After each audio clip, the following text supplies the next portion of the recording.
Ladies and gentlemen, boys and girls, moms and dads, all ages, all sizes, wishing you aloha and welcome to this edition of the SHOPO Hour, which we've been telling you about. A must read, listen, watch, and hear program. In studio are the boys themselves from SHOPO. I'll just go right around the table. Fellas, you already know how we do, what we do, and all that good stuff. But I wish Bobby Kawika a very good morning. Good morning there, Rick.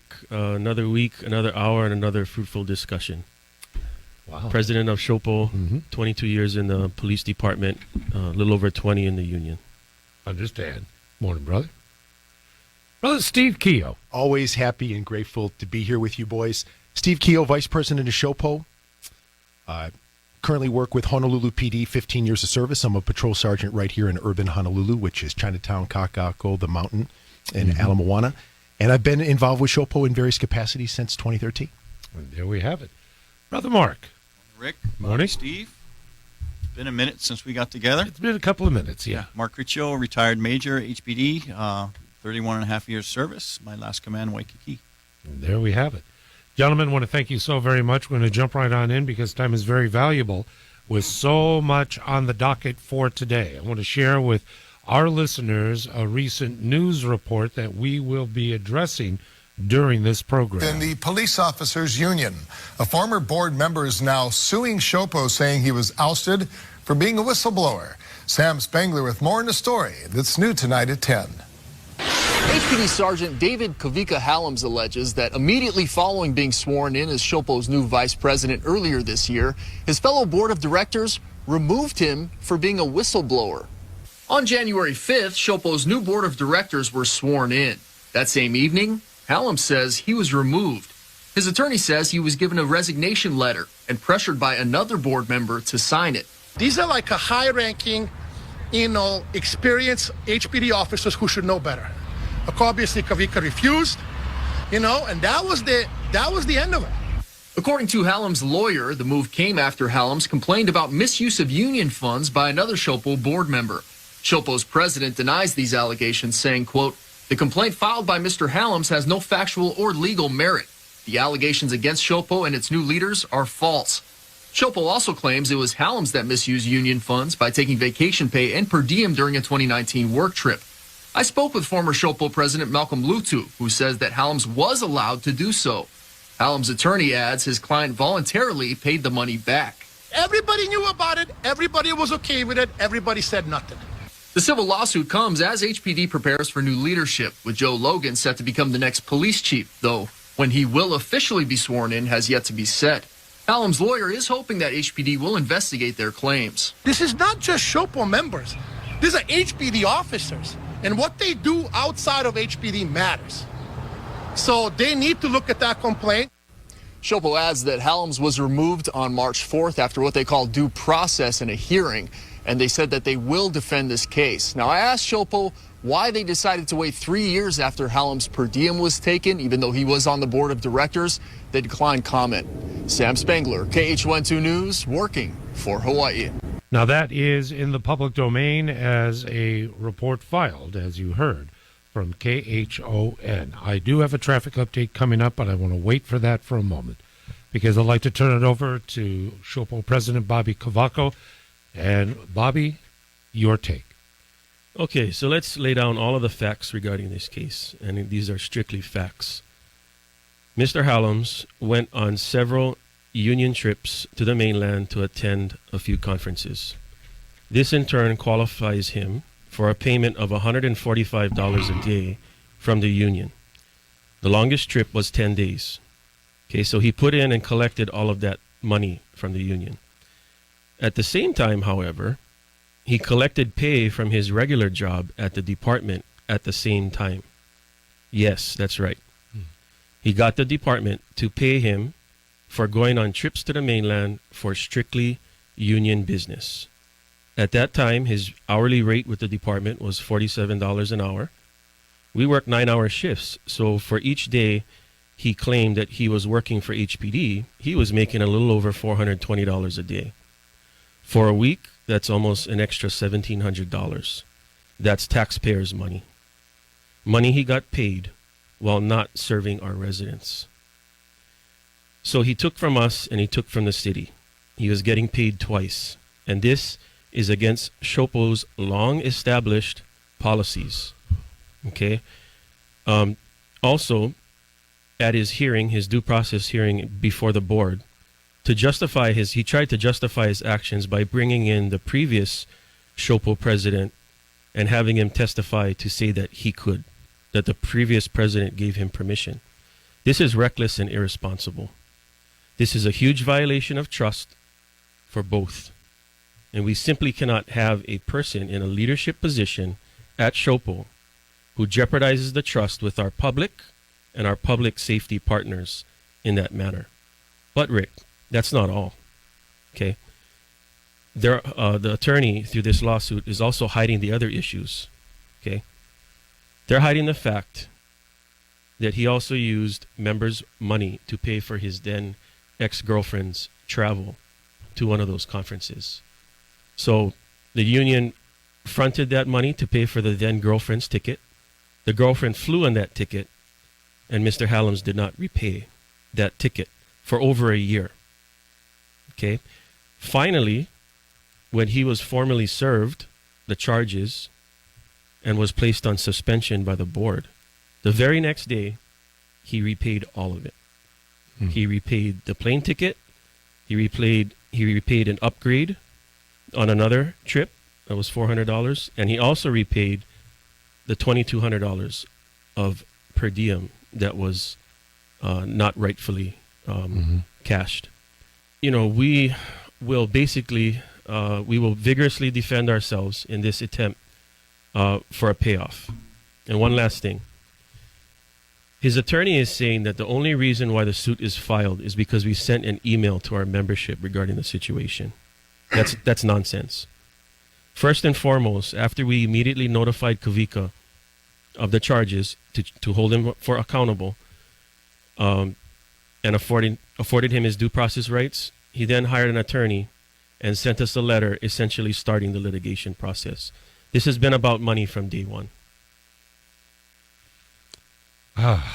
First of all, thank you for providing the other side of the story.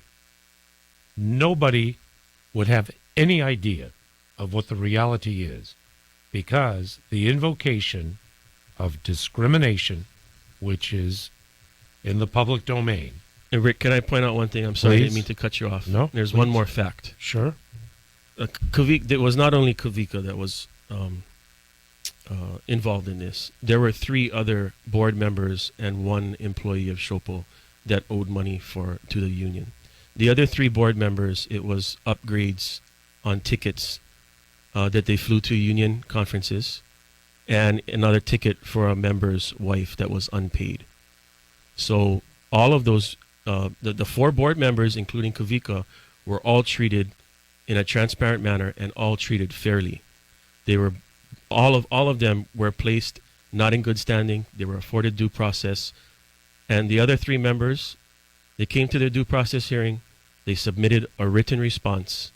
They took responsibility for their actions, and then the board accepted that, and they were all placed back into good standing. And I'd also like to say that those other 3 board members repaid the monies that were owed. There we have it. All right. We're going to let this sink in for just a moment. I want to go to Brother Steve, Brother Mark in just a moment as well. And your telephone calls, 521-8383, the SHOPO Hour. Again, bringing you the balance and transparency on this story and many others with the gentleman in studio each and every Monday morning. 7:18 in the morning. We'll return in a moment. Welcome back, folks. News Radio 830 KHVH. The SHOPO Hour with the brothers in studio, Bobby Cavaco, Steve Keogh, and, of course, Mark Cruccio. Bobby, thank you very much for laying out methodically what the situation is in regard to this story. I'll turn it over to Brother Steve, Brother Mark, for thoughts, comments, and contributions. Steve? Sure, Rick. So I think it's important for everybody to understand how all this came about. Bobby laid out pretty accurately what had taken place, but how this all started Sam Spangler's comment in the newscast, I didn't know he asked that question.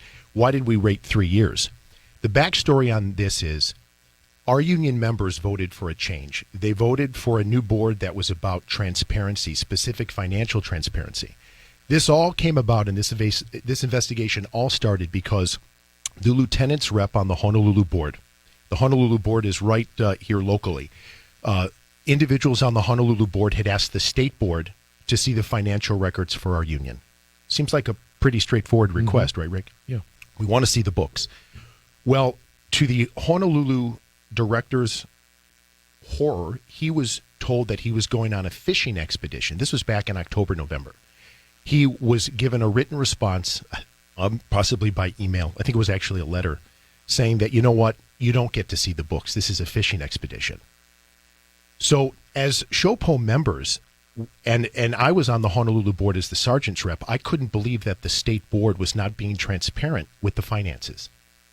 Because of that, this current board that is on the board, we decided to run on a platform of financial transparency. Okay? The members voted. Because we felt that the old board was being secretive with the monies, I was the elected treasurer. I said, I need to figure out what's going on. I got to do my due diligence. So we started digging. I asked the bookkeeper who owes us money. We started to put things in motion. We started this because we couldn't understand why we were not able to see the union's financial records. Simple as that. Kawika was never targeted. Mr. Halluums was never targeted. It was discovered through our investigations with the money that there was outstanding money owes, per diems, and that's how this whole thing got started. Got it. However, as I mentioned, his claims that he was a whistleblower and the action taken against him was discriminatory, that is an allegation that's still in the public domain. That is a completely false statement, completely false. On that day in question, when we had our first board meeting, as the treasurer, I had prepared numerous documents that showed financial improprieties by not just Mr. Halluums, but other board members and certain staff. We then we followed the bylaws, and we put every individual that was a union member as labeled them not in good standing. Okay? There's a due process afforded to them. The first step is you're labeled as not in good standing. When you go not in good standing, you are unable to hold a union office. Mr. Halluums was never terminated from his vice president position. He was suspended as we conducted the investigation. And then he chose not to participate in the investigation. All right.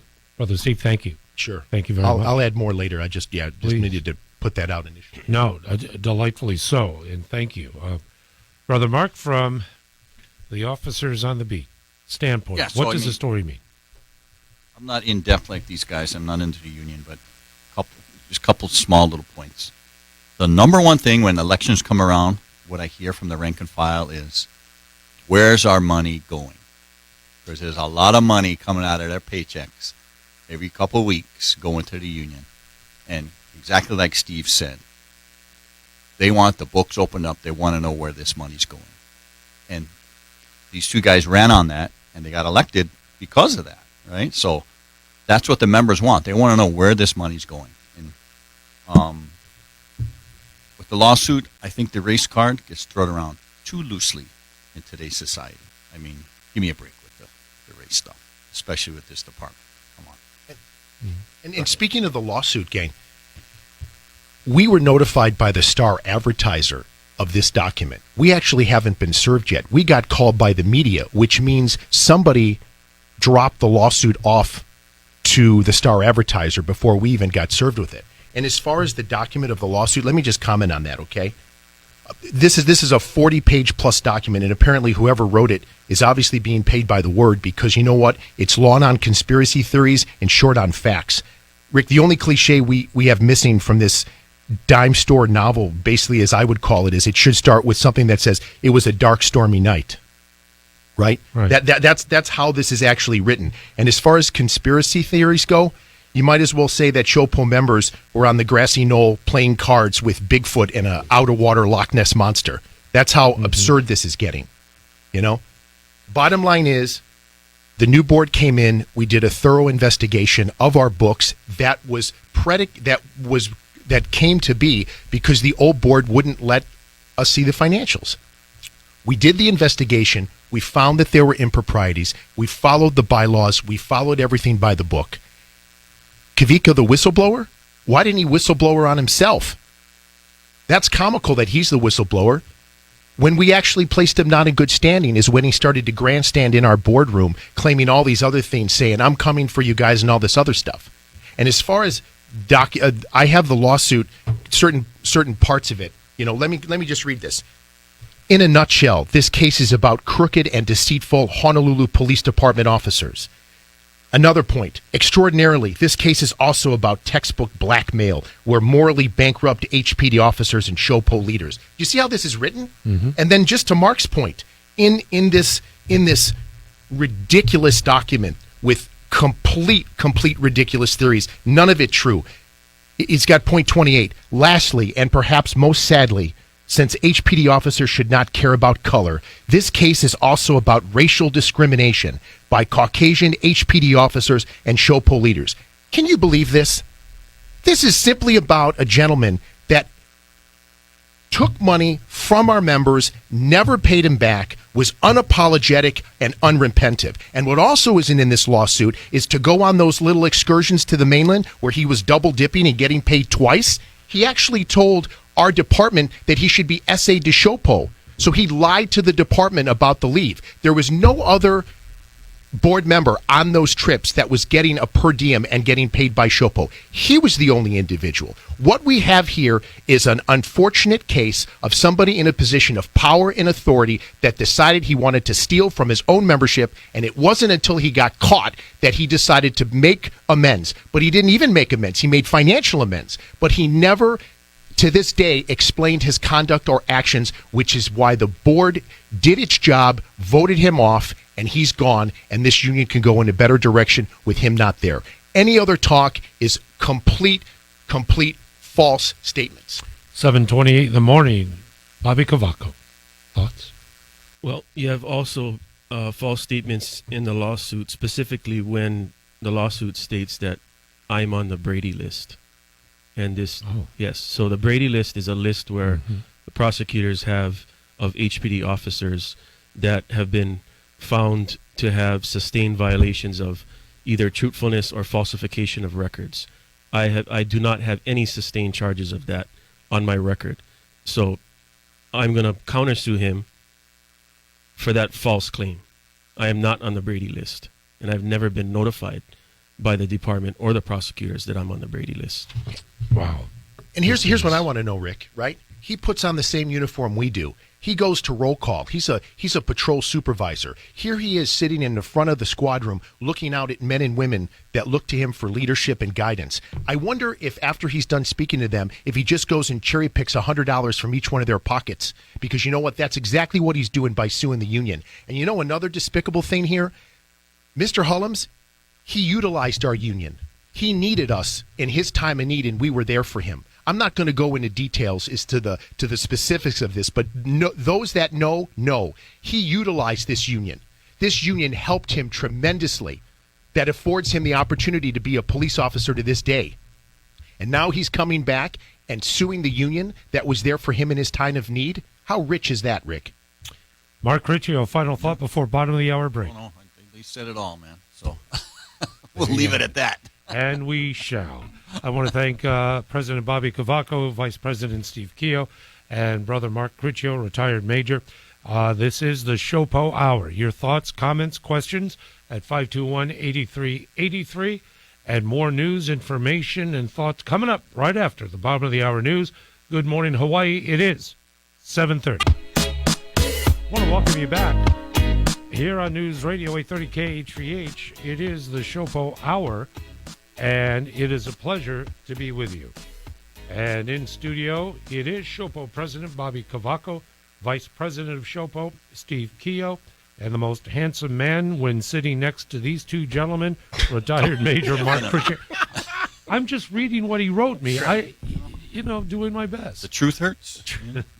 Have to throw that portion away. Yeah. There lots of stories that are surrounding HPD and membership. Commentary that I shared on Saturday's program, ex-HPD officer arrested, being processed, child molestation, and more details are coming out of the severity and repugnance of this individual. I want to turn it over to you gentlemen, for thoughts and commentary on this particular story and whatever you would like to share. So, a couple of years ago, when I remember when this happened here. Okay, so he's on the mainland now, and I guess the feds finally came out with their investigation, and they went and picked him up. But when he was with HBD, I think I was up at the chief's office at the time. And the minute HBD found out about it, I think they turned it over to the feds right away, and we cooperated with the feds, and I think they did a search warrant in his locker and stuff like that. But he had quit before he could be fired.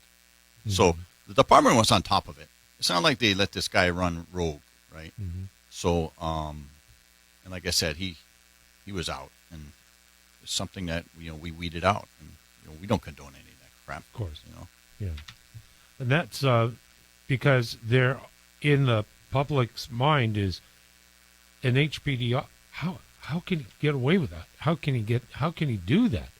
And I tried to retort of saying that every single organization, every one, and I used example from Congress of members of Congress that have less than stellar performance and records.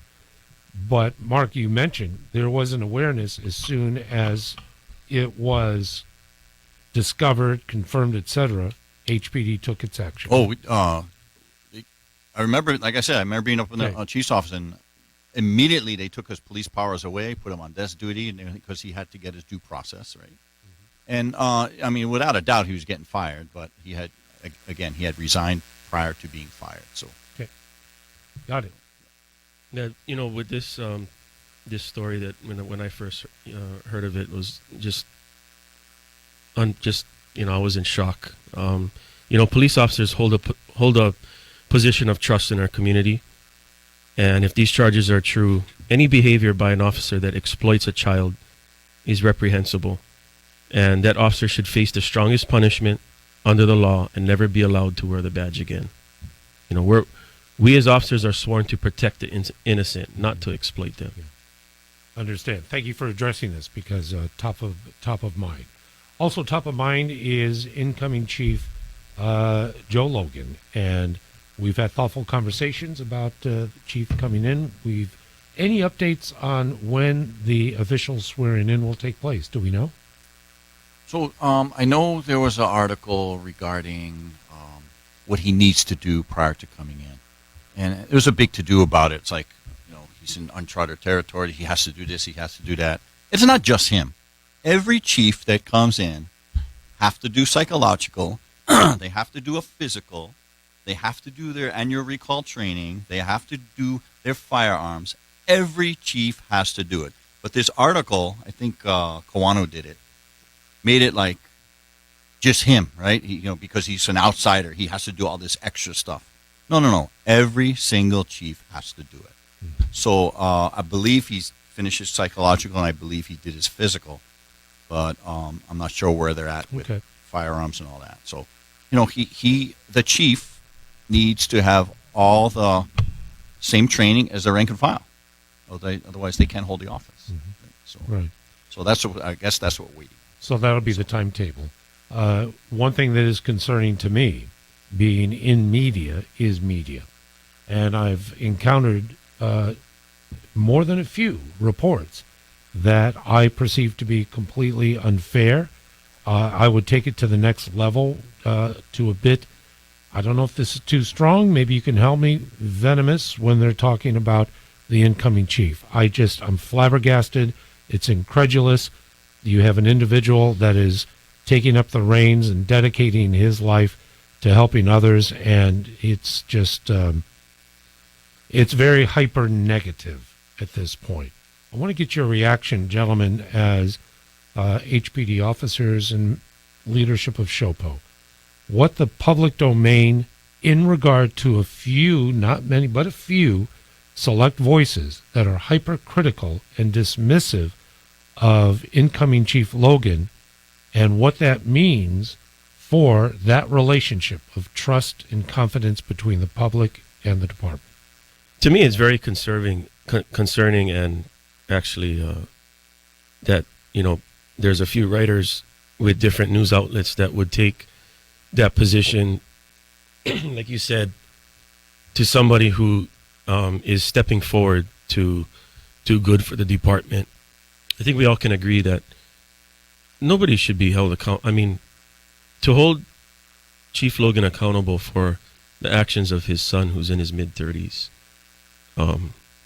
like I had said before, we all have family and friends that have issues in their life, whether it's dependence on drugs or alcohol or abuse problems and whatnot. So for the reporters to go out on that limb and actually take that position, it's unfortunate, because that, in the public's eyes, it's like it sets the department back. We're trying to build that trust, with the department on our new leader. So I wish that those that, and we're not even going to name the names because we know who they are, but we would really appreciate if they would, do more fair reporting. Yes, Steve. How about we let the man get sworn in, put the uniform on, make some decisions, lead the troops, and then go ahead and evaluate his performance. Let's give him an opportunity to show the community what he's capable of. Let's evaluate him on his performance exclusively. Let's not throw shade at him because of the actions of his estranged son, who's obviously in a pretty dark place, right? And for those to point fingers at that, don't we all have, quote unquote, a black sheep in the family? We rely on the media to inform the public. And I said this before on a previous show, Rick.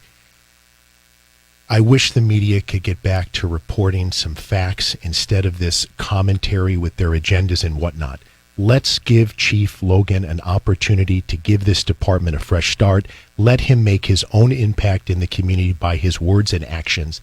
And then, of course, he stepped into the role. He should be scrutinized. He should be evaluated. He's got big shoulders. I'm sure he can handle it. But let's evaluate him and his position as chief based upon his actions and his words, not by the conduct of a family member. That's just not fair. There you go. Mark Riccio. Okay, I'm going to be a little more harsher because, when I read this, I was fuming. Okay? Lee Cataluna and Civil Beat, they owe this new incoming chief, they owe him an apology.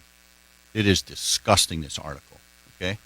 They're saying that so much for HBD's fresh start with a new chief, right? And they're comparing him with Kealoha. Are you kidding me? Right? There's no correlation that he helped or covered up his son's criminal activity. Nothing. Nothing at all. He came right out, gave a press conference, and I mentioned this a couple of shows ago. This is why there's lack of public confidence with the police department, because of garbage articles like this that people are reading. So they owe him an apology. It's disgusting, this article. There are some that are turning the paradigm around, and that is the police commission and a reevaluation of the commission. One, the amount of money that was dedicated for their search. Number two, the length of the search. Number three, the decision finally being made.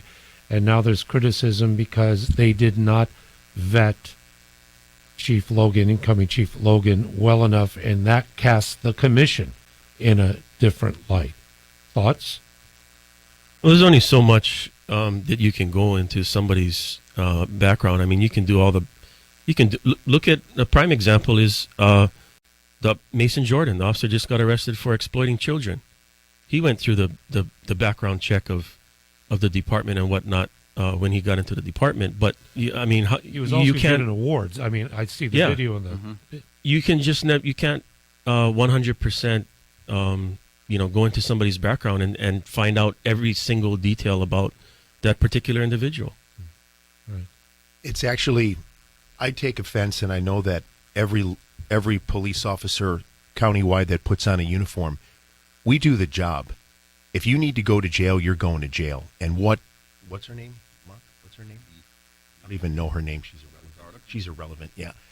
The fact that she would think that because the chief's son is having some issues that HPD wouldn't take action, that's actually a shot at officers that protect the community every day, because what you're inferring is that we don't have the integrity to do our job. And that's actually insulting. So I would just share with Lee, you know what? You're entitled to say whatever you want to say, but you know what? You have it all wrong. Maybe you wanted to do some salacious piece so you could get extra views, but you know what? Aren't you better than that? I didn't read it. I didn't. I caught bits and pieces of it. But you referred to a correlation to Chief Kealoha. That's jaw-dropping. Disgusting. Jaw-dropping. It is. It is 7:47 in the morning. It is the SHOPO hour, and once again, we're together with you until 3 o'clock this afternoon. Is that okay with you, boys? And there we have it. We're going to be back. We have more news information to cover. And stand by. There's more. It is 7:47. Welcome back. It is the SHOPO hour on News Radio 830 KHVH. Delighted that our friends are in studio. And revisitation of stories that we may have had a chance to discuss previously. I'll turn it over to Brother Bobby for an update. Yeah, since we were talking about the new chief coming in and the selection process, we just wanted to say that Major Mike Lambert, who was also in the running, had reached out to me and Steve, and we had a long, fruitful discussion. And basically, he wanted to reiterate that his comments were taken out of context, and it wasn't about the rank and file; that it was about high leadership decisions that were and practices that were made by leadership at his level or higher. It was his frustration on that, so we just wanted to point that out, and we'll move forward and work with Major Lambert, of course, because he has good intentions of trying to make the department better. Gotcha. Brother Steve, Mark? Just regarding Major Mike Lambert, I was actually impressed that he reached out, Rick. In a situation like that, maybe there's a sour grapes or, but no, he gave us a call pretty quickly and said, "Hey boys, you know what? I wasn't the pick this time around, but I want you to know I'm going to work hard. I'm going to make decisions at the executive level that I feel good, that are going to be good for the rank and file." He reiterated that a couple of times, and his willingness to communicate with us. So we thought that was very impressive that Major Mike Lambert did reach out, even though he wasn't selected, and said that he's still going to work hard and that he's going to support Chief Logan. Very nicely done. Thank you for that information. Mark? Yeah, so Mike also, he reached out to me regarding our show. And I give him a lot of credit for reaching out, explaining himself. And, some things were taken out of context, he felt. But let me get a little history, though. So unlike the two gentlemen to my left, right, I've never been involved in a union, right? I've never held union office or anything like that. I'm on this show to back up the men and women in the rank and file from all the spin and to just, put the truth out there of what actually goes on, right? Mm-hmm. So, and then when, Mike came out with those comments on that show, I felt it was a little disparaging. So that's why I brought it up, right? But again, this was again on island issues. Yes, it's when he was or the conversation with the rest of the four candidates, right? Yeah. So, but yeah, it was taken out of context, and I give him a lot of credit. If he would have made chief, I think he would have made a good chief. He has really good intentions. He's a smart guy, So, yeah, I give him a lot of credit. Just to round this up, sure. The important thing about that phone call from Major Lambert is he's going to be within that inner circle of the incoming chief. And it's going to be real important that Chief Logan gets support from police executives that are leaders and not pay grades. And Major Mike Lambert is definitely a leader. He's not a pay grade. And I think he's going to add to kind of Chief Logan's cabinet in that capacity. And that's why it was good that we heard from him. One of the great things, by the way, it is the SHOPO hour, News Radio 830 KHVH. And coming up, we're going to have a preview of already next week, because there is a survey that is being conducted over on the Valley Isle for the Maui Chief, and we should have that information by the time of our next program. So I invite all of our friends that are dialed in now to join us next week, and that's what I appreciate about this program. Revelations we get firsthand, and we'll be together 1 week from today. It is 7:54. May I just revisit something as well? Again, game room violence. As a matter of fact, it came pretty close to home. We had an acquaintance that,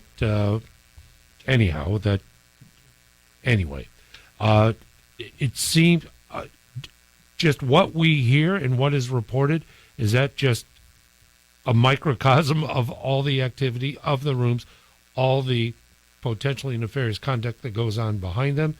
And may I ask also, Waikiki Weed and Seed.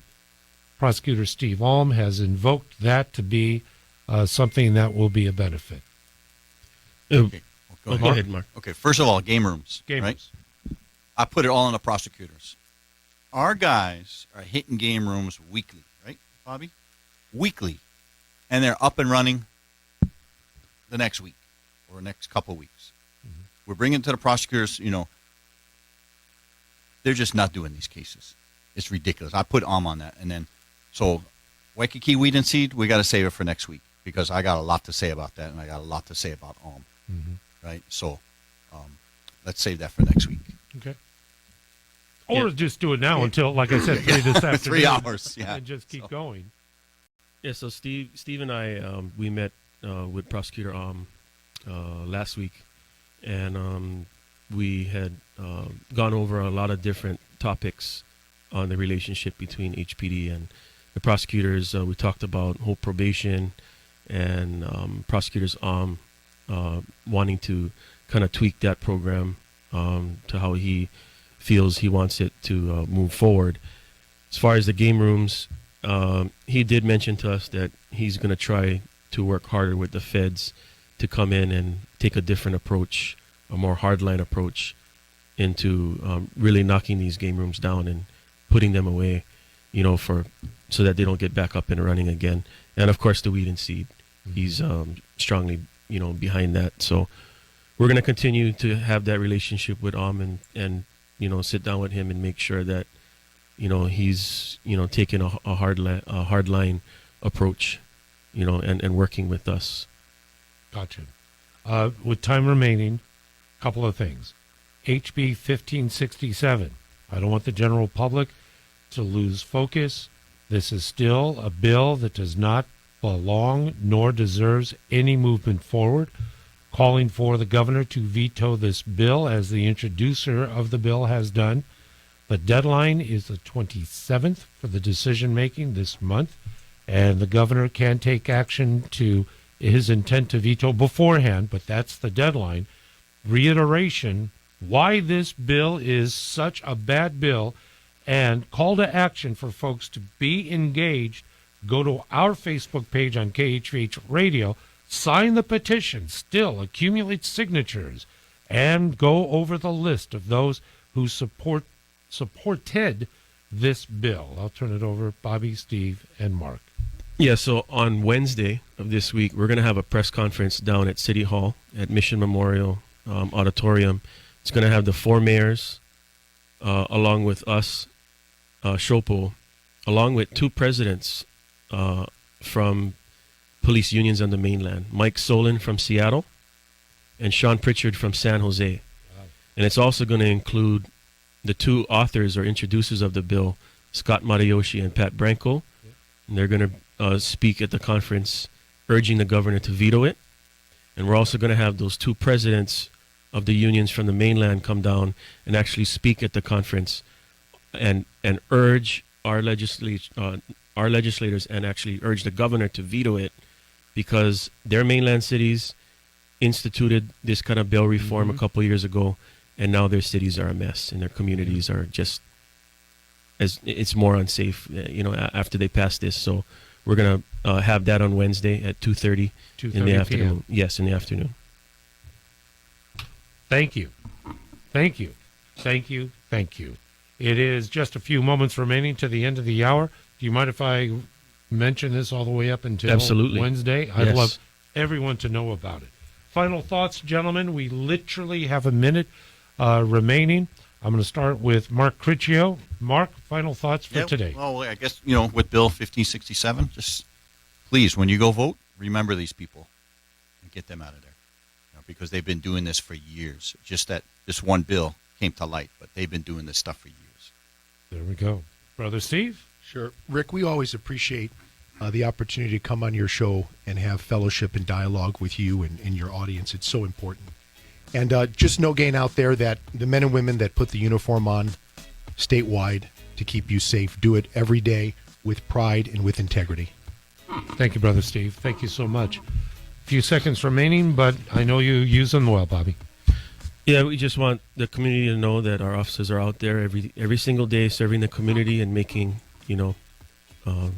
unselfish sacrifices every day to keep the community safe. And if you see an officer out there, whether it's at a shopping mall or a convenience store or a coffee shop or anywhere, and you're able to stop and talk to them, just thank them for their service. That really goes a long way when people from the community come out and tell you that when you're on the road. Next week, fellas. Thank you so very much. The SHOPO Hour on KHVH.